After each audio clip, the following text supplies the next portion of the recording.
Welcome to the Empowerment Zone, brought to you by South Dade NAACP, where we share trustworthy information, uplift local voices, and connect you to the resources and pathways that support thriving, one conversation, one connection, and one action at a time. It is where South Miami-Dade listens, learns, and leads. My name is Harold Ford, your host, and today we have a special guest that's going to be joining us for today's show. We welcome Judge Spencer.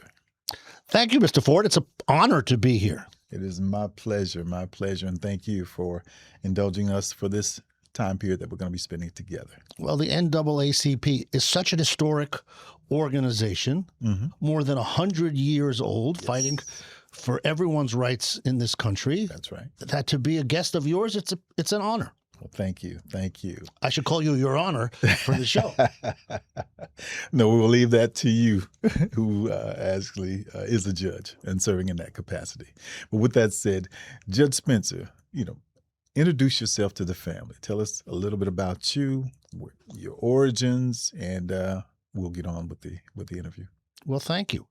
I've been serving as your circuit court judge here in Miami-Dade County for over 20 years. And before that, I worked in service as well in the United States Department of Justice and as a legal services attorney in Washington, D.C. And I really love giving to the community in that way. And I was born in New York City when things were a little wild in the day, in the 70s and in the 60s. And like I was working as a bicycle messenger in the summer before I was applying to colleges. And taxis were really offended by bicycles. So they were trying to run me off the road. So I decided to go away to college, someplace quiet, and I moved into the South. I went to the University of Virginia and the University of Georgia. And but for the Georgia haters here in South Florida, which I understand, I will tell you that I have repented. My son went to the University of Florida. He's a Gator, and when I was there with him, I repented for my university, my bulldogness. So kind of hopefully honorary Gator, at least Gator father. Well, hey, and I had a Knoll daughter too, so I mean, we covered all of the bases here. And a UCF daughter. We won't hold your daughter any responsible for that. And I am a Gator as well. So diehard, 100%. And be careful of those Knolls; they creep up anywhere. Well, I don't know if you're a father, but person has to love all of their children. Exactly. Knoll, Gator, Knight, it doesn't matter. I agree. Well, with that said, what inspired you to run for Miami-Dade Circuit Court judge or seek re-election as a judge? Run 20 years ago to become a judge. And what is your inspiration today to seek re-election? Mr. Ford, my inspiration for seeking re-election and for becoming a judge is the same as the NAACP's reason for beginning and for continuing all this 120 years to fight injustice, to try to preserve everybody's rights. Everybody deserves, anytime that people come to court in their own life, their own personal cases, it's usually one of the most important days of their life. These are like the big issues that are being decided. And they deserve effective, experienced justice. And I also try to make most of these situations as win-win as possible. Try to get a better than expected outcome, so that everybody has a good experience. And I didn't know how to do that 20 years ago. I learned it over the years, having done all the cases. I love it.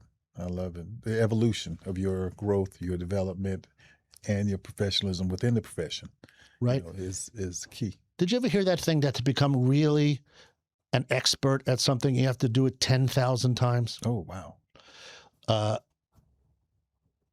So, I mean, it takes a while to get 10,000 of anything done. And, fortunately, I've had the time. Now, your campaign emphasizes being fair, compassionate, and experience. What excuse me, what is the significance of those three qualities in a courtroom setting? I think that fairness means playing it properly and appropriately for everyone. Not favoring the powerful over the weak. That's right. That's right. The politically connected over the unconnected. I mean, you call your show, I think, the Empowerment Show. Yeah, something like that. I didn't get the name exactly. Empowerment Zone, The Empowerment Zone. Empowerment Zone. Yes. So judges have the ability to empower people in court by listening to them, by respecting them. That's right. So a courtroom is also like an empowerment zone. True. True. And that's where I wanted to work, in an empowerment zone. Okay. Awesome. Awesome. And so that's how your fairness comes in, and then compassionate, as well as you alluded to earlier, your experience throughout the years allowed your evolution to the judge you've become today. Thank you, Mr. Ford. Amen. Amen. And so now, in your 20-year tenure, you have resided over juvenile, criminal, civil, family, and probate cases. What lessons have you learned that will assist as a judge moving forward, assist you as a judge, and could potentially assist others as a judge, because we never know who will be viewing our podcast? Yeah. And right. I'd like to have some useful information to the people listening to the podcasts who may not be lawyers or may not be judges. I mean, one thing, just a practical tip that I learned over the years, in recent years, really doing civil cases, is don't waive the uninsured motorist coverage on your insurance when you buy it. I didn't really know what uninsured, underinsured motorist was. It was one of the lines on there, and I really didn't know what it was. Right. And it's not really explained. It's not really explained. And so I understood what collision was. I understood what liability was. But under an uninsured motorist, for example, is when the other driver doesn't have insurance or just has a $10,000 policy, the minimum. And you have more injury or damage than that, then your own coverage will kick in and help you to get out of the loss. And I did not know that. I learned that in court. I learned so many interesting things just that affect people's day-to-day lives. Right. I was in the probate, and I learned the importance of homestead rights to keep homes and houses within families so that creditors can't come in and take the property away. And that's a very important constitutional right in the state of Florida. That's right. Very true. Very true. But some people, for example, if they quitclaim the deed into some kind of a LLC, they may not have that protection. And then when you have multiple people on your deeds, you need that right to survivorship.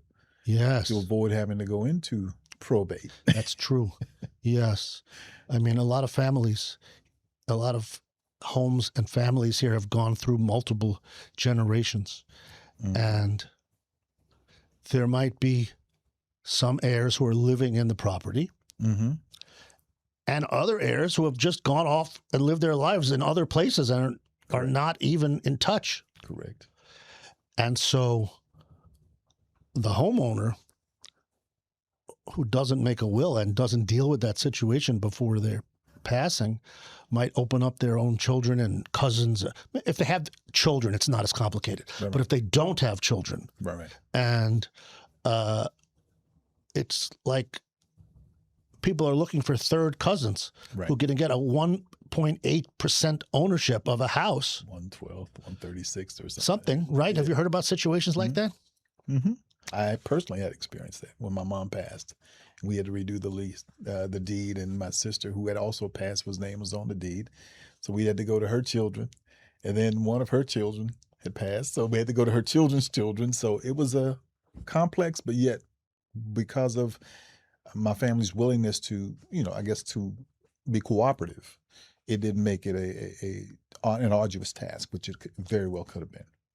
But now many people interact with the court system during the stressful and life-changing moments. How do you ensure that everyone who appears before you feel both heard and respected? The state of Florida has good training for its judges. Mm-hmm.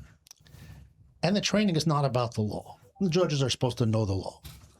It's about how to deal with situations like that in court.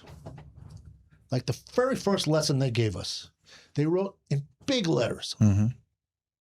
Validating emotions shrinks them. That the state of Florida was teaching its new judges that if people are upset, not to bang the gavel at them and yell at them, but accept that they're upset because these are stressful things that's so important to them. And that by recognizing the validity mm-hmm. of their emotions, right, by recognizing the stress that they're under, the judge can help to reduce that level rather than being strict in it and increasing it. Gotcha. And it's something that works over the years. Mm-hmm. I mean, judge sometimes does need a little gavel tap. It has a little magic effect sometimes. Gotcha. But, I've been in a family court, juvenile, mm-hmm. very stressful courts. And, handling emotions. One of the things when I first started, my very first assignment was in juvenile dependency. Mm-hmm. These cases of abused and neglected children. Okay. And a lot of the parents involved and the children also were sometimes suffering from mental illnesses of various kinds. Mm-hmm. And we were frequently given to read psychological evaluations. And I had never really read psychological evaluations before. And I went off to a course called specifically for judges about mental illnesses in the courtroom. And it was a wonderful course. It really helped me to understand what all these diagnoses meant. And as I went through the various divisions, criminal, probate, civil, mm-hmm. I realized that helping people with mental illnesses cope in society mm-hmm. is a big part of a judge's job in every division of the court. Mm-hmm. And so that kind of training was really, really valuable. Okay. Awesome. Now, public confidence in the justice system is essential. What can judges do to strengthen trust and transparency in the courts? One of my judicial heroes, mm-hmm. and I want to pull the late Justice Thurgood Marshall into this conversation because he was so affiliated with the NAACP. Yes. And ran its legal arm. Legal Defense Fund for, I think, mm-hmm. decades, probably. Yes. And through that fund, won some of the amazing battles mm-hmm. that led to civil rights coming into the country. Right. And he said, and I wouldn't say this is an exact quote from memory, but that one of the things that judges can do that's very important, but it's hard to do, is not decide. Mm. Because sometimes, and in reality, 90% of cases result in compromise and an eventual settlement. Criminal cases might be pretrial diversion. Mm-hmm. Civil cases might be a money settlement. Divorces might be a marital settlement agreement with a parenting plan. Whatever the section of court mm-hmm. is. So I think a really important thing for a judge to do is really encourage communication between the parties. really set up a case so that it's compromisable. Gotcha. When those attorneys come into court ready to fight because they prepared for that, I make them step back a little bit, make sure they spoke to each other. And sometimes in the old days, in the hallways of the courthouse, nowadays, sometimes in the Zoom breakout room, and they settle the case, or at least settle the issue. More often than not, but they'd never spoken to each other. Mm-hmm. They just sent emails. Sometimes in these forums and interviews, people said, "What's my judicial philosophy?" And one of my judicial philosophies is, email is not an effective method of communication between attorneys. They just write past each other. Gotcha. But if they talk and have a conversation like we're having, it's so much better. Right. Much more constructive, much healthier. Amen. So now, knowing that Miami-Dade County is one of the most diverse communities in the nation, how does that diversity influence your understanding of justice and fairness?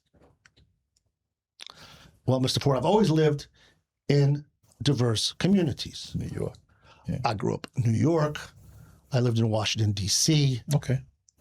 I worked there. Then I worked for the Legal Services and the Department of Justice there. Department of Justice sent me down to New Orleans to clean up New Orleans of vice and corruption. Did that in 3 years flat? No, I don't think that's really possible. And then I moved to Miami. Okay. Those are all diverse populations. And Miami has an ever growing more diverse population. I just love it. I love it. And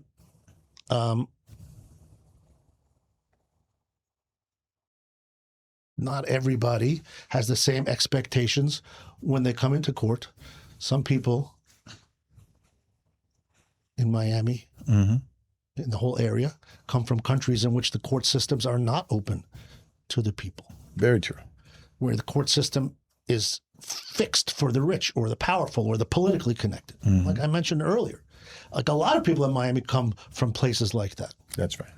And they have to, we have to help them. We have to help them as to accept our court system, to expect fairness in our court system, and to use our court system.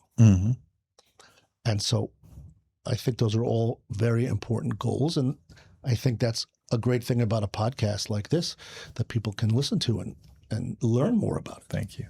Thank you. Now, access to justice remains a challenge for individuals who may not be able to afford legal representation. So what role should judges play in ensuring equal access to the fairness of the court, or the expectation of the fairness of the court?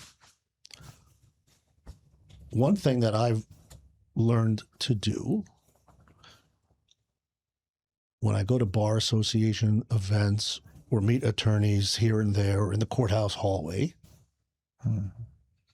see if I can get them to agree to take a pro bono case. Like, for example, in family court, when people that don't have, maybe in civil court, if people get injured or something and they don't have money, attorneys might take a contingency fee. Right. Or it might be a situation in which, if it's an insurance claim, for example, the defense might pay the attorney's fee. But in family court, there's nothing like that. And for example, I used to have a lot of situations where people without resources, but with children, were separating, whether it was a divorce or just a separation, came in front of court in different ways. Okay. But they absolutely hated each other. They would just come in, say mean things about each other, and then ask me to make up a parenting plan for their children's entire lives. And that didn't seem good. And so in those situations, I would recruit attorneys to be the guardian ad litem for the children. Okay. And to meet the children, because we didn't used to have the children to come to court. And what, the child's going to like point to which parent they want? That's just not a great way to to make these are really life and death decisions. That's right. Child custody decisions are really life and death decisions that are so profound, and that we may not be able to find out whether I made the right decision for some generations. There's like generational issues. But if I can find somebody to go in person, see the situation, meet the children, meet the homes, and then that person can come to court and testify as to all of those things, I think that's a very valuable way to increase access to justice and the quality of it. Gotcha. Now, for young people, especially those in underrepresented communities who may be interested in careers in law or may aspire to become a judge, what advice would you give to them? One piece of advice, a lot of people think that they should major in political science if they want to go to law school. But I don't think it really adds anything to the situation. Gotcha. You know what some great major is? Healthcare, nursing, technician, people coming from those areas. Okay. A lot of law is about injuries. Those car crash and injury and slip and fall cases, they're really not about the car crashing. They're really about the injury. The impact on the body. And a lot of the evidence in those cases is medical records. Gotcha. So people that work in healthcare will have a big step up over political science major. Wow. If they're go to law school and they're applying to a law firm, the law firms will love them. Okay. Another good major is accounting. Okay. There's a lot of numbers in business cases. A lot of attorneys are not good at numbers. They can't count. They can't count past 10, especially if they're wearing shoes. Gotcha. And so, if they study accounting or finance, and they understand the numbers better, or math, Gotcha. they'll have a step up. Amen. Now, what inspired your journey into the legal profession? Oh, I was a talkative little kid. They called me Spencer the Talking Baby. And everybody would say to me, oh, you're going to be a lawyer someday. Not always in a positive way. And, it was like almost an inevitability for me. Lord, I love it. Now, how do you ensure structural biases do not influence outcomes in your courtroom? Particularly dealing with issues of race, socioeconomic status, and language barriers. Yeah, we have training all the time in these areas, implicit bias training, and all kinds of things to make us self-aware that these things exist. That it's just a big part of coming to work in the morning as a judge is unpacking those biases. Gotcha. Undoing those things and coming in with an open heart and open ears and an open mind and not to be judgmental. Gotcha. Well, as we prepare to wrap up, what parting words would you give to young people who are aspiring to get into the profession of law and or those that are in law becoming a judge? What parting words would you give to them? Immerse yourself in the community. Meet a lot of people. Do a lot of good. Make people remember you positively. Don't gossip, because people want their attorneys to keep their secrets. Because these are all things that AI, I'm sure all young people are worried about AI. They love AI. Yes. And they worry about it. And is AI going to, people like me that grew up watching The Terminator, we already know, we can't believe it. We know how the movie ends. That's right. But young people, they didn't see The Terminator. So, but be a people person. That can't be replaced. Gotcha. And so with that said, how can people contact you to, support your campaign or just contact you in general? Thank you. We have a website, SpencerEig.com, SpencerEig.com. And early voting is going on now. Absentee ballots, vote-in-mail ballots are available now, and Election Day is August 18th, and my punch number is 131. And final question. Why should the community vote to re-elect Judge Spencer? Every single member of the community deserves an experienced judge who knows how to handle their case on the day that they come in, not 10 years after they came in. Amen. And I've done a lot of good. I have a lot of good to do. And to each listener or viewer of this podcast, I respectfully request your vote. Amen. Well, thank you, Judge Spencer. Thank you, family, for indulging us in this episode of the Empowerment Zone. We look forward to seeing you in our next episode. God bless. Thank you for joining us in the Empowerment Zone, brought to you by South Dade NAACP, where information becomes action, voices become movements, and community becomes change. We hope today's conversation inspired you to stay informed, stay engaged, and stay empowered. Remember, our voices are strongest when they are heard at the ballot box. Voting and voter registration are powerful tools that help shape our schools, neighborhoods, leadership, and future. Encourage someone to register, make a plan to vote, and continue doing your part to strengthen our community.